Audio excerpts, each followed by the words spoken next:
is tempo. That's a very simple idea. Life has a tempo, and so does music. Tempo in music is simply the speed of the beat.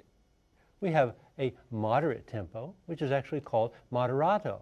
And we have faster tempos that are called allegro, and very fast tempos go vivace and prestissimo, and you get the idea. And we have slower ones called adagio and lento, that sort of thing.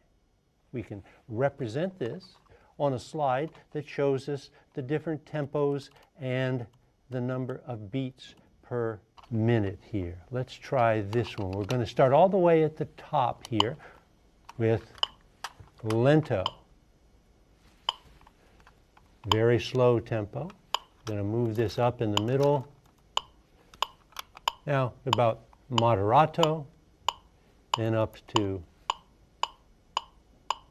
allegro, vivace, presto, and ultimately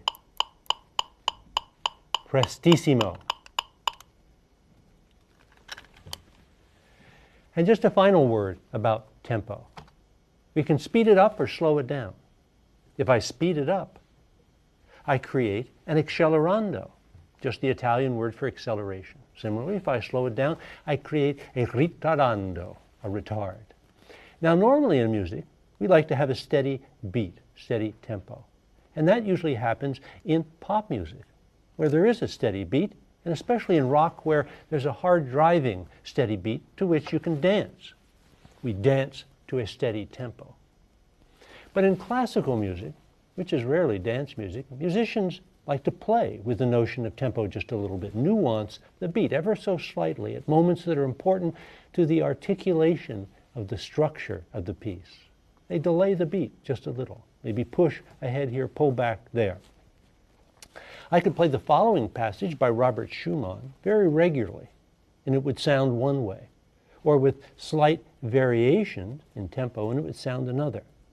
Let's patch in a bit of video played from a good Steinway, playing the beat at first in a steady fashion and then nuancing it slightly.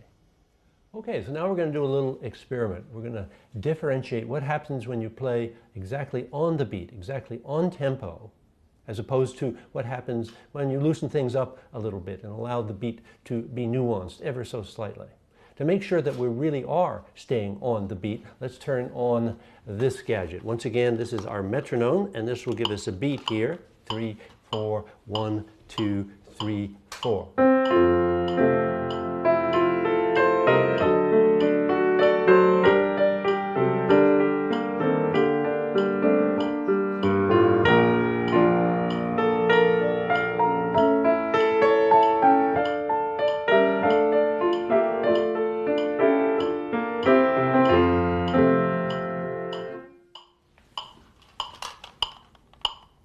Get out of my face. Get out of here. So let's try it now a different sort of way. Let me play with the beat and the tempo ever so slightly, pushing it ahead here when I feel that that's what the rhetoric of the music demands, pulling back here when we're coming up to a major point of articulation. Same music, but without the metronome.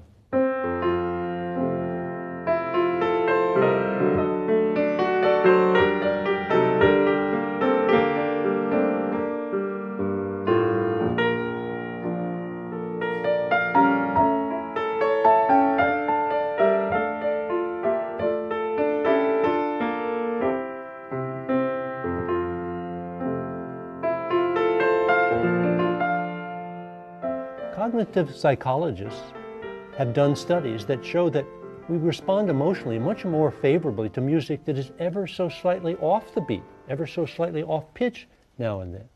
Next time you listen to your favorite pop singer, just listen to how he or she can be slightly off pitch at one moment or slightly off tempo at one moment, and then pull it back on. That moment of intentional imperfection of the beat or the pitch, that adds emotional intensity to our musical experience. Predictably, reality is on the beat. Art is slightly off the beat, slightly off beat. Art makes reality a lot more exciting.